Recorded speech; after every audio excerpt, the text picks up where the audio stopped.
Good morning. It's the 17th of December 2019. It's a good morning here in Kingscourt. Very welcome back. Video 24Y, Climate Theory and Practice. And I have here Ireland stuck in the EU, and I realise that most people want it that way. So anyway, there's always a dissenting voice. And we look at the British election. You know what happened there. The least Green party won. That's not to say that we won't see Boris Johnson live out some fantasy about green nonsense, but at the least the people did not vote Green, and the Greens only got one MP elected in all of the UK.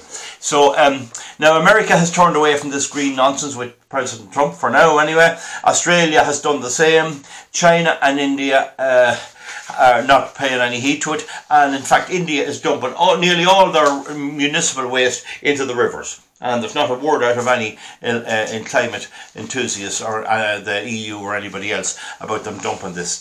That's just the way they are. It doesn't matter. They're not out for the environment. They're out for a different reason altogether. So climate change is aligned with globalism and communism, and that's the way it has become. It's not to say there isn't a few reasonable people and conservatives who believe it, but 99% of it is going that way, and it's all linked to this world that they crave of a global government to combat climate change. But really what they want is they want total dominance and the destruction of all types of freedom that's left. So if we ever go to win, if we ever do win, and we are winning a bit in many parts of the world, not in Ireland, the left will fight back. They will fight hard back. They will, and in some cases, possibly even go to war. And they'll reject democracy. When they don't get their way, they'll reject democracy. They've done it always. They've done it everywhere that they ever got their way. They reject democracy. And so what we're seeing too is the weaponization of the law, using the law as a weapon and procedure. You see in America where a procedure known as impeachment to get rid of judges, presidents, etc., that commit high crimes or misdemeanors. High crimes or misdemeanors, that's a lesser crime. So that's the like of embezzlement, not turning up for work or being mentally ill. That's what impeachment is meant to do. And look what they're doing with it there. You see the way they're trying to weaponize it. And you see that they're weaponizing children in the form of Greta Thunberg. She was at a conference in Madrid the other day and she couldn't answer any questions. She said, ask somebody else. She hasn't a clue. She's just being used. And we accept this. And children turning brother again brother and neighbour again neighbour. We see here in Ireland now neighbours turning again neighbour. This is what they always want, over their windmills and their pylons, and putting this greed out there to people and this fuzzy money and hoping a few people will grab it. And then there's rancour, something the British didn't even manage to do. So Europe, for Europe I mean the European Union, and I think you understand that. So now, the other thing then is that Tony Blair says there'll be no deal. So to explain to you, what he's saying is Britain drops out of the EU on the 31st of January next, if all goes according to plan. And there's 11 months then to negotiate a deal, and we'll see how that goes. I don't trust Boris Johnson, I have to say that. I don't fully trust him. I nearly do, but I just don't fully trust him. We'll just see how that goes. So, so there's no history of freedom in Europe. There's never been a history of freedom in Europe. And the freedom you see, and the American Constitution and our Constitution, is modelled on the ideas of immigrants who fled Europe, fled the tyranny of Europe, and decided this is not going to happen on their watch in any new country. And you see how Australia, New Zealand, America and Canada all have a constitution similar to the British Magna Carta with habeas corpus, and a bit like our constitution, which is modelled on the American Constitution. That's not to say they didn't do terrible things like slavery and all that. But by and large, there is where Irish people want to go if they have to leave home. They don't want to go to Germany. They don't want to go to Italy. They don't want to go to any of these countries because they're not proper freedom countries. There's something wrong with them. They couldn't keep their money. I remember when you'd be counting the Italian money in millions of pesos or whatever the hell it was. And this old crack. So they're not at the races at all. And so the EU wanted Britain in to keep it respectable. In fairness to Britain, even though we have a past, and I would have problems with the past, and Britain is actually more respectable in the last 100 years, and definitely in the last 50 years, than most other countries. So times change. So we often hear how Ireland would have done so well without Britain. Well, I believe if Ireland was self-ruling, it would have done well. But I don't think if the French had a win in 1798, they would have left us alone. I think that the European governments, particularly the French and the Germans and the Spaniards, they would probably have treated us every bit as bad as the British did. We just don't know. One thing we do know is they would have left us less poor law, poor freedom principles. And it's very hard to know how it would went. But the thing about it is, Ireland never was allowed to exercise its freedom. We were run by the Vikings, we were run by the British, by the Normans, by the Church of Rome, and now by the EU, and we see the result. So now, the cure for all climate change, this climate change racket, is eating babies, renewable energy and nuclear fuel. Now, eating babies is a bit hysterical, I do admit, but renewable energy is crippling Europe, crippling them, and driving up the cost of electricity, driving out jobs. You know my opinion on that. And so, they're weaponising the weather, they're weaponising climate, they're making it a weapon, like ammunition. And the Greens equal poverty and cheating. So they're going to make us poor. How does it come that people of my age that went to America and Australia can come home here and buy houses, land and property? Because they leave you enough of your money. Here it's take all, except for a small elite like the meat factory barons and those people. A small elite of them. Other than that, they take all we have. I think we all realise that at this stage. Now, so the Tory majority was a huge blow to them. A huge blow to RTE and the BBC, but it happened. And Trump's re-election happened. And China and India, as I say, are dumping waste into the rivers. But this climate is not catching on among many countries. Unfortunately, Ireland and Canada, Ireland, the EU is fully for it, and Ireland's a member of the EU. So the EU conference of summit of European Council leaders in Brussels recently, Luxembourg Prime Minister Xavier Bettel and Emmanuel Macron, they had a row because Macron wants nuclear power. And the other fellow wants, I presume, windmills. I presume this is what he thinks. And no one ever went up to him and said, what are you on about? What are you talking about? No, nobody ever corrects these fellas. So they had a row anyway. And there's no doubt that nuclear power can synthesize fuel. You could make liquid fuel using vast amounts of electricity. But you have the problem with the nuclear waste, and I haven't examined it. I won't give you the answer to that. My position is, go as you're doing. We're doing grand at the minute. Why not leave it alone? And just cut down and make sure you're efficient. So Bettel, this, what do you call him, Bettel, he rejected the EU idea to switch to nuclear energy. But the point is, you can't run Europe on, or Canada, on renewable energy. It's impossible. It's physically impossible. So Christine Lagarde is now the head of the European Central Bank. Her apartment was raided in Paris a few years ago over a 403 million racket or some kind of a swindle involving Bernard Tapie.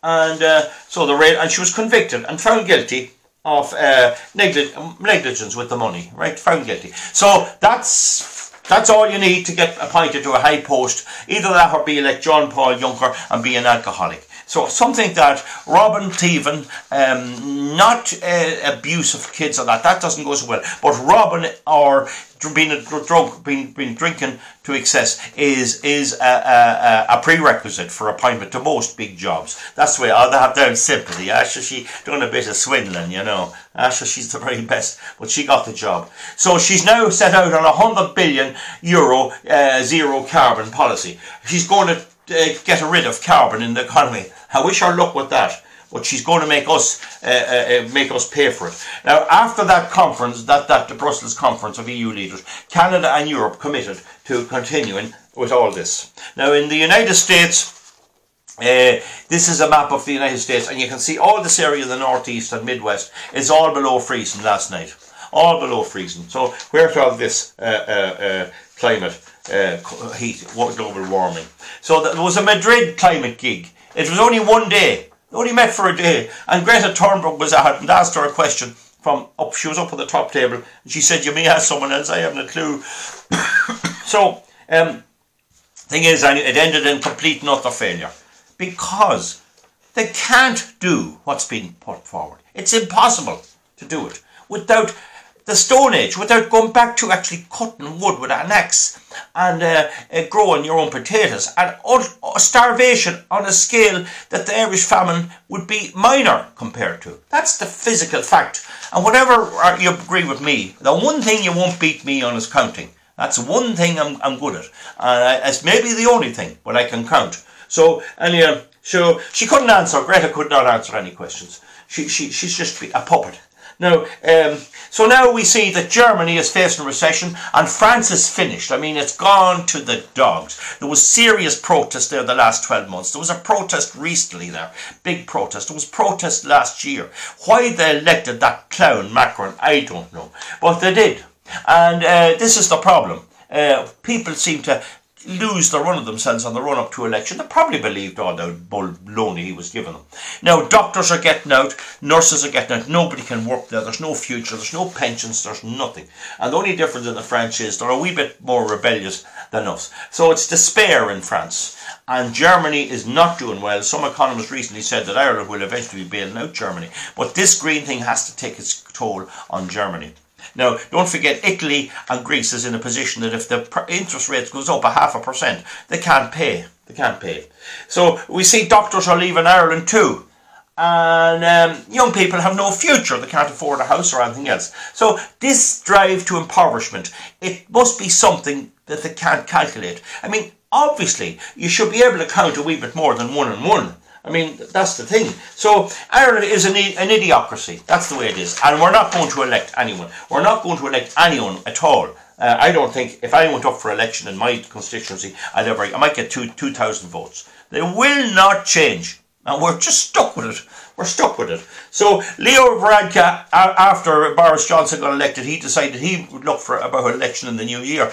Can anyone explain to me why he thinks that the people, or that the movement which elected Boris Johnson, which is essentially a popular right-wing movement, would vote for him? A communist? Huh? A global warmer, a globalist, mass immigration policy? What is he nuts? Why would they vote for him? But he'll get back the way he was. It'll be the same again. Maybe Fianna Fáil might be up a little. It'll be supporting each other. And don't forget, Boris Johnson is the only leader I know who has a full majority. There's not a majority like that anywhere in the world that I know of. He has full majority. He has a full house backing. And that's very, very rare. And that must sicken them in Europe. That must really sicken them. So, and I happen to actually like him. He reminds me of a fella you'd have at school. They'd be copying out of your book and borrowing pennies off you, but you wouldn't mind. Like, he's the kind of lad, if you were going to a funeral and you're stuck for one to fill up a load, you wouldn't mind him coming. You'd have a bit of crack with him. And I think that helped him a bit. But in the end of the day, his party realises that all this massive immigration and all this stuff is not on. And I don't know where Amber Rudd, the one that was all green, she's gone too. So maybe there's a bit of hope there. Now, so the thing is, there's nobody to oppose the current establishment in Ireland. That's the unfortunate part. And Lagarde, at that meeting that I said in Brussels of the EU leaders, that was the EU leaders in Brussels. Now, there was the Madrid climate meeting only a day, and there was the EU leaders meeting. But it was all climate at both. It was climate. So Lagarde said that people need to face up to the fact, that the ECB need to face up to the fact that we're in serious trouble financially. But she still wants to spend 100 billion on green stuff. So she sees the books there. She can count fairly good, funny enough. I wouldn't take that from her. And she says there's a problem coming there, and we'll deal with that at another stage. So then we look at this thing I said about counting. 2 and 2 is 4. There's no way around that. And our pensions are gone. Our future's gone. And in all fairness, any young person now coming out of college, there's a lot to be said for getting out of this kip.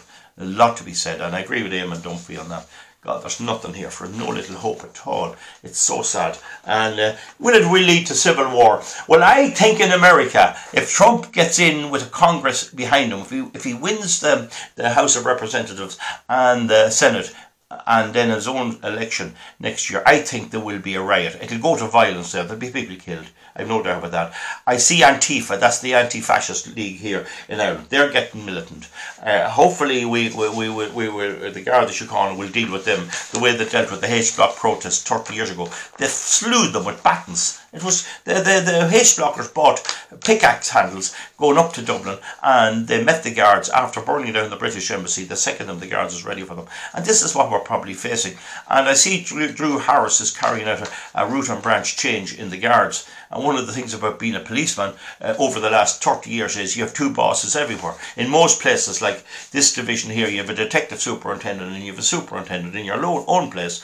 And one of them, the two of them are rivals for promotion. So one of them tells the sergeant go that way, and the other tells him go that way. And this poor old sergeant stuck in the middle. So this is the kind of management you had, bog standard of the worst type. It's led to all these problems. So maybe he's going to do a bit of rooting there. I hope he does. So I'm just going to finish on just to remember this. This is so sad. The destruction of our environment by these windmills. My environment that I grew up, now gone. They were going round last night on the banging of them and the noise of them beat all. That's the end of this place. And this is coming for all other people. And it's just so sad. And it's not only that, it's the destruction of it in every way by uncontrolled migration and by a complete direct rule from Europe. And us caught, I mean, a country that speaks English, caught between the United States and Canada and Britain and Australia and New Zealand. All our people go to those countries that don't go to Europe. And I think we're going to find now, we're going to find out very soon what would have happened had we won in 1798. I think we're going to get EU rule, and when we get it, it's not going to be nice. It's going to be an unbelievable mess, and it's very, very sad. So I want to play. Years ago, I went into a pub in Dublin at some event, and who did I meet? Only Noel Purcell, the actor. God be good to him. He was a gentleman. And I'm going to play a little thing here he did, which is sad really, and it's a bit how a lot of us feel that this is our country's been taken away from us by this, and the sadness that our own people vote for this and support it, and the fact that they're going to continue to do that no matter what happens. I believe that's to be the case. So so here is it here now. I'm just going to stop this now. What you're going to see now is this little end. How our country was taken from us, and how after all the British tried, we did it by another means. We did it by the European Union and a climate change hoax. That's what we did, okay? At the end of this, I'll sign off and we'll see you back. Remember what was Ireland in the rare old times, and you can substitute Ireland for Dublin. And you can substitute the destruction of our environment from the way all the great old landmarks were taken away in Dublin. And ask yourself, are we any the better? Are we any the better? If after all of this, we have nothing, our kids have nothing, and we're impoverished, our pensions are all gone, and everything's gone. I can only point this out to you, people, and hope that you'll look about it. So we'll see you back when I play the end of this now, and this is Noel Purcell here.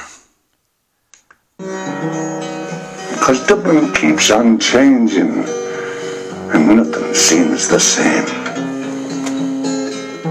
The pillar and the Met have gone. The Royal, long since knocked down. As the grey unyielding concrete makes a city of my town.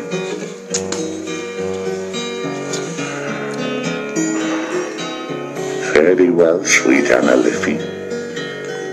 I can no longer stay and watch the new glass cages that spring up along the quay. Me mind's too full of memories, too old to hear new chimes. You see, I'm part of what was Dublin in the rare old time.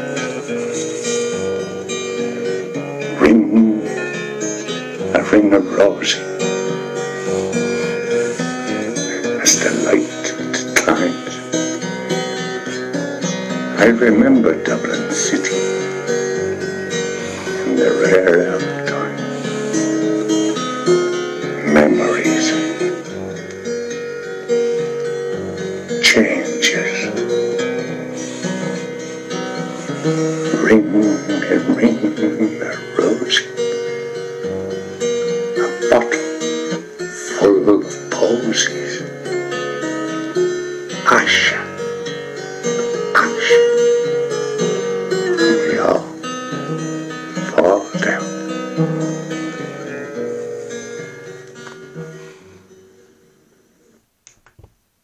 The dirty bastards, that's all I can say.